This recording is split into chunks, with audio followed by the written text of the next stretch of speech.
Chers auditeurs et auditrices de Scoop FM, bonsoir et bienvenue à cette nouvelle session du journal sur votre radio. À la une de l'actualité, nous vous parlerons du chef de l'État, Félix Antoine Tshisekedi Tshilombo, qui a reçu une délégation à la Cité de l'Union africaine. Vous aurez plus de détails dans ce journal. Mesdames et messieurs, c'est tout pour le sommaire. Présidence adieu de l'ambassadeur français. Le lundi 26 août 2024, à la Cité de l'Union africaine, le président Félix Antoine Tshisekedi a accordé une audience à Bruno Aubert, ambassadeur de France à RDC, venu lui faire ses adieux. Le diplomate français a profité de cette occasion pour présenter un bon bilan des relations entre la France et la RDC durant les 3 années de sa mission à Kinshasa. Par ailleurs, le chef de l'État et son hôte ont regretté l'incident dont ont été victimes deux diplomates français le 23 août dernier à la suite d'un conflit foncier ayant conduit à une intrusion dans une emprise française. Le président de la République a condamné ces actes portant atteinte aux conventions internationales concernant la protection des diplomates et rassure que leurs auteurs ont été interpellés.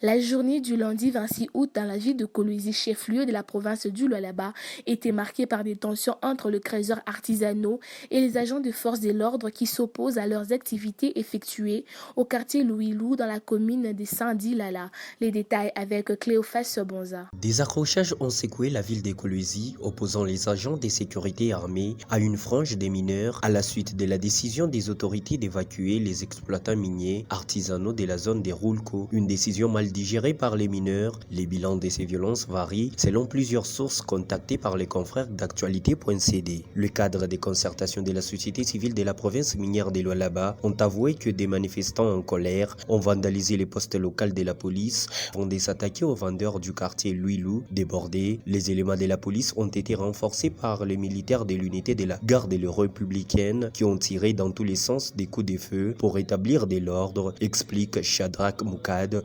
coordonnateur du cadre des concertations de la société civile de Lualaba. Il dit avoir un bilan provisoire de 2 morts, un militaire et une femme. Par contre, l'antenne locale de la Commission nationale des droits de l'homme dresse un bilan provisoire des 3 morts. Son coordonnateur, Arthur Kaboulou, qui condamne ces actes, appelle au calme et exige des enquêtes pour établir des responsabilités. La dernière est Nouvelle Société Civile Congolaise qui a quant à elle évoqué un bilan de 5 morts et plusieurs blessés à travers son coordonnateur Lambert Menda. Elle a condamné ces actes et préconise un dialogue franc entre les autorités provinciales et les miniers artisanaux. Il faut signaler qu'aucun commentaire n'a été fait par les autorités politico-administratives. Aucun bilan officiel n'a encore été donné. Les activités sont restées paralysées toute la journée du lundi dans la zone troublée de la ville de Kolwezi. Des manifestants ont érigé des barricades sur la route nationale numéro 39, empêchant ainsi la circulation sur cette voie. Parlons à présent du chef de l'État, Félix Tshisekedi, qui a reçu lundi à la Cité de l'Union africaine une délégation de l'internationale socialiste conduite par l'ancien premier ministre tchadien Saleh Kedzabo, président de la section Afrique, Chantal Kambiwa, secrétaire général de l'IS, et Augustin Kabouya, l'un des vice-présidents de cette plateforme politique, ont aussi pris part à cette rencontre.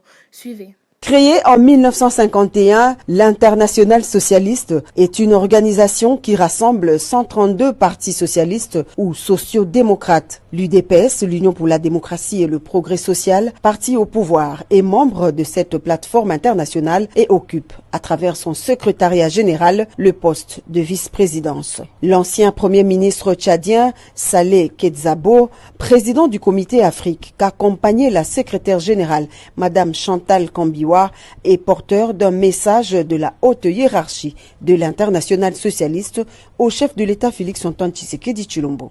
Au vu de la délégation qui m'accompagne, vous comprendrez aisément de quoi il s'agit. J'ai à ma gauche Madame Chantal Kambiwa, qui est l'actuelle coordinatrice générale, en d'autres termes secrétaire générale de l'Internationale socialiste. Et à ma droite, notre ami Auguste Kabouya, qui est un des vice-présidents de l'Internationale socialiste.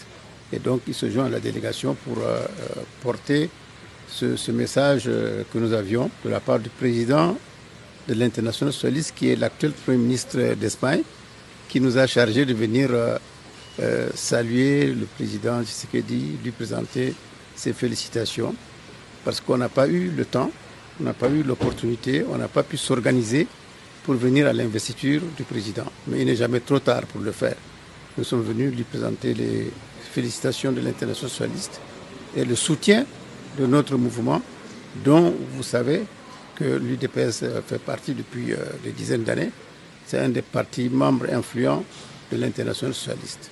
Et donc c'est cette mission que nous sommes venus essentiellement exécuter pour apporter le soutien de l'Internationale socialiste au président Tshisekedi et à la République démocratique du Congo. L'Internationale socialiste est le successeur de l'Internationale ouvrière socialiste qui a regroupé la majeure partie des partis socialistes, sociaux-démocrates et travaillistes entre 1923 et 1946. Parmi les membres actuels de l'Internationale socialiste, on trouve notamment le Parti socialiste français, le Congrès national africain en Afrique du Sud, le Parti social-démocrate d'Allemagne et l'Union pour la démocratie et le progrès social, parti au pouvoir en République démocratique du Congo.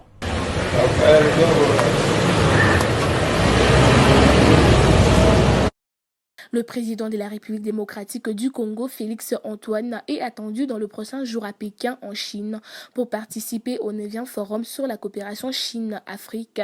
Focus, c'est ce qui ressort des échanges lundi 26 août à Kinshasa entre la ministre des Affaires étrangères de la RDC et l'ambassadeur de la République populaire de Chine. Le point avec Gracia Akilimali. Cet événement, qui se déroulera du 4 au 6 septembre 2024 à Pékin, réunira de nombreux chefs d'État autour de diverses questions de coopération. Un entretien stratégique entre le président Félix Tshisekedi et son homologue chinois Xi Jinping est également prévu en marge de ces assises. Après plusieurs réunions de travail entre les experts de ministères chinois et congolais ainsi que des différents services sectoriels, les deux parties se sont accordés sur tous les aspects de cette rencontre, réaffirmant une volonté commune de renforcer le projet de développement économique au-delà du cadre FOCAC. La Chine est partenaire commercial le plus important du Congo, qui est le premier pays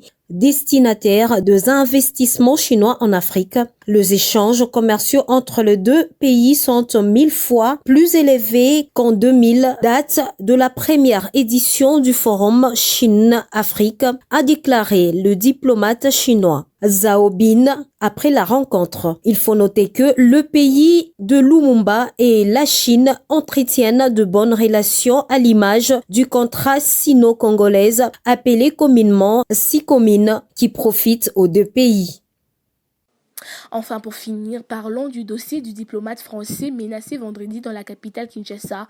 L'enroué de coups, déguerpi de sa résidence portant propriété française. La ministre nationale des Affaires étrangères, Kaïk Kambouat, et le vice-premier ministre Chabani Louko ont reçu ce lundi l'ambassadeur de France en RDC. Suivez ici le propos de l'ambassadeur français après cette audience à la primature.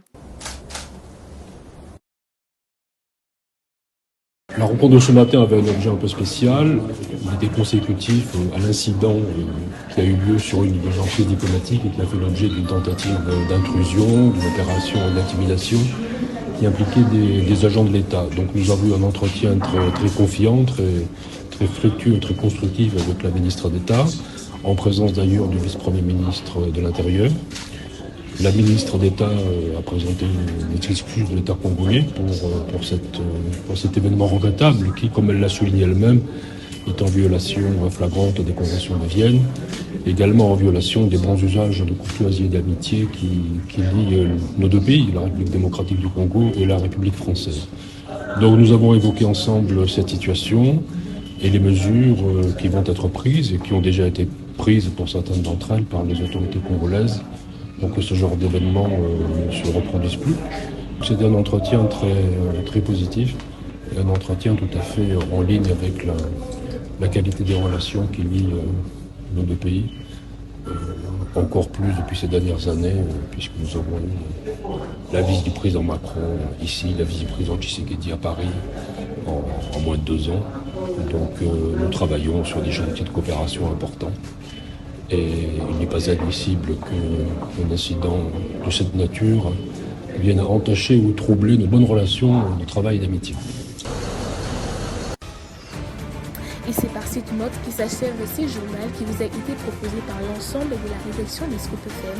Merci à vous tous de l'avoir suivi.